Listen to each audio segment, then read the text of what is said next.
wabarakatuh. Selamat pagi, selamat siang, selamat sore, dan selamat malam semuanya. Selamat datang di channel saya, Anggi Ramadhani Ilminisa. Channel ini adalah channel pembelajaran. Kita akan belajar tentang bahasa Indonesia. Nah, pada pembahasan kali ini kita akan belajar tentang proposal penelitian. Proposal penelitian itu apa sih? Kemudian strukturnya seperti apa, bahasa yang digunakan seperti apa, itu akan kita bahas di sini. Jangan lupa subscribe-nya, kemudian tekan tombol loncengnya untuk mengetahui notifikasi materi apa saja terbaru dari saya. Baiklah, kali ini kita masuk ke bagian-bagian proposal. Nah, bagian-bagian proposal itu ada bab 1, bab 2, dan bab 3. Untuk bab 1 yaitu pendahuluan. Nah, pendahuluan di sini itu ada beberapa subbab. Yang pertama adalah latar belakang. Nah, latar belakang itu misalnya seperti ini. Hasil penelitian saya misalnya adalah rekayasa kreatif penulisan cerita anak, muatan pendidikan karakter berdasarkan folklore lisan di Jombang. Nah, dari judul itu latar belakangnya apa? Misalnya yang pertama, saya ingin mendokumentasikan dan melestarikan folklore lisan budaya di masyarakat Jombang. Nah, berarti dalam hal ini saya ingin melestarikan atau mendokumentasikan berupa mite, legenda, dongeng yang tersebar di Jombang, wilayah utara, barat, timur, dan selatan. Dan misalnya seperti itu. Kemudian yang kedua, latar belakang saya apa kok meneliti tentang itu. Misalnya saya mengetahui bahwa saya ingin menambah khasanah buku bacaan anak untuk usia sekolah dasar.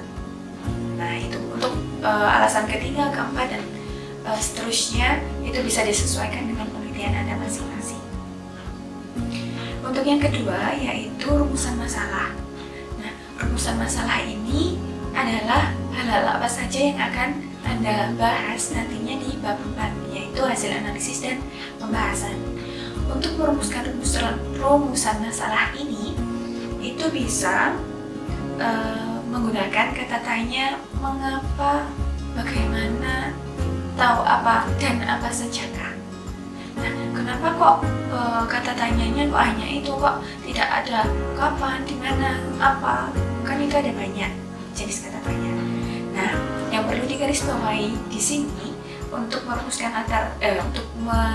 rumusan masalah di suatu proposal penelitian itu kita harus menggunakan kata tanya yang nantinya itu menuntut kita untuk menjabarkan atau mendefinisikan di bab 4-nya. Misalnya seperti ini. Menurut hasil penelitian saya, misalnya satu rumusan masalahnya seperti ini. Apa sajakah mite, legenda, dongeng yang terdapat di Jombang? Nah, kalau misalnya pertanyaannya apa sajakah, berarti nanti itu akan dijelaskan secara kualitatif di bab 4, hasil analisis dan pembahasan. Di sana nanti saya akan menjelaskan tentang apa saja folklore lisan yang tersebar di Jombang, mite, legenda apa saja yang terdapat di sana.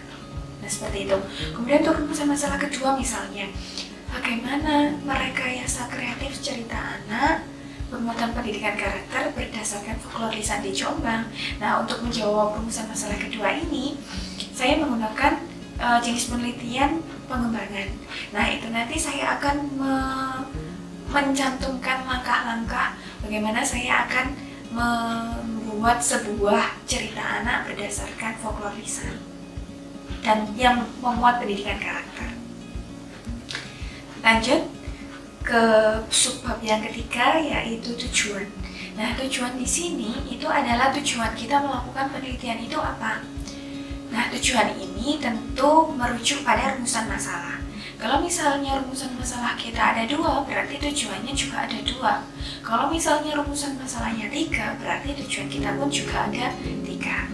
Nah, misalnya tadi rumusan masalahnya yang pertama adalah apa sajakah folklore lisan yang tersebar di Jombang.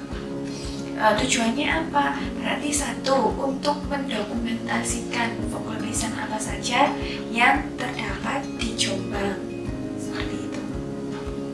Kemudian tujuannya kedua apa? Berarti untuk mengembangkan lebih lanjut dan untuk menambah khasanah ilmu pengetahuan, khususnya tentang cerita anak berdasarkan pendidikan karakter yang bisa digunakan di sekolah dasar nantinya. Kita masuk ke bab 4, subbab yang keempat, yaitu manfaat. Manfaat penelitian di sini itu adalah manfaat yang kita sumbangkan ke pihak-pihak tertentu terkait dengan penelitian yang kita lakukan. Nah, manfaat ini ada manfaat secara teoritis dan ada manfaat secara praktis. Manfaat secara teoritis itu adalah penelitian kita bermanfaat secara teoritis. Kalau manfaat secara praktis itu adalah penelitian kita bermanfaat secara prakteknya di lapangan. Nah, contohnya untuk manfaat secara teoritis dari hasil penelitian saya, misalnya ini, merekayasa kreatif cerita anak pembuatan pendidikan karakter berdasarkan folklore lisan di Jombang. Manfaat secara teoritisnya apa? Bisa memberikan langkah-langkah sederhana bagaimana cara untuk menyusun cerita anak, gitu. Kemudian manfaat secara praktisnya apa? Manfaat secara praktis itu kan berarti manfaat yang kita dapatkan yang penelitian kita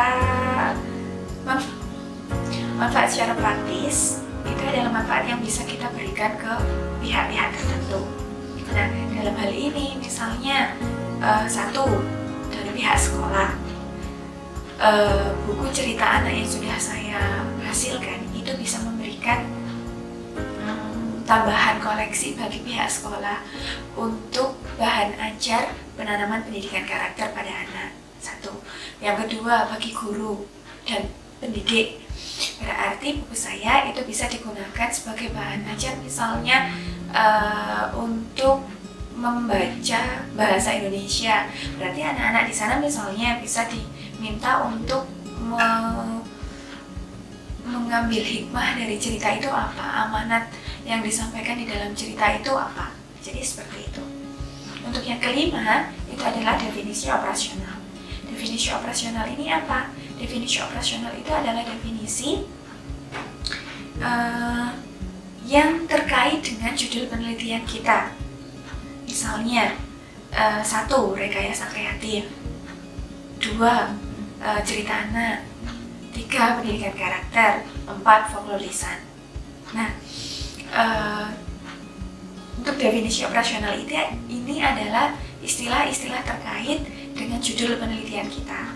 Kemudian kita definisikan dengan menggunakan bahasa kita sendiri. Ingat, untuk di definisi operasional ini kita tidak merujuk pendapat orang lain. Jadi di definisi operasional ini kita definisikan secara mandiri berdasarkan penelitian kita inginnya seperti apa. Itu adalah definisi operasional. Nah, sekian untuk yang bab 1 tentang pendahuluan. Apabila ada pertanyaan, silakan tulis di kolom komentar. Silakan follow dulu ya, subscribe-nya.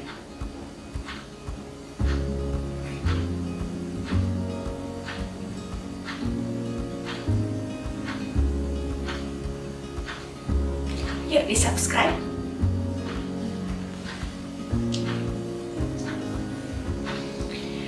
Nah, kita masuk ke bab 2. Bab 2 itu adalah kajian pustaka. Nah, isi dari kajian pustaka itu apa saja? Nah, isi dari kajian pustaka itu adalah hal-hal terkait terhadap penelitian kita. Misalnya, satu, rekayasa kreatif. Nah, berarti kita harus mempunyai landasan teori tentang rekayasa kreatif atau pengembangan itu seperti apa. Nah, itu harus kita cantumkan di dalam kajian pustaka.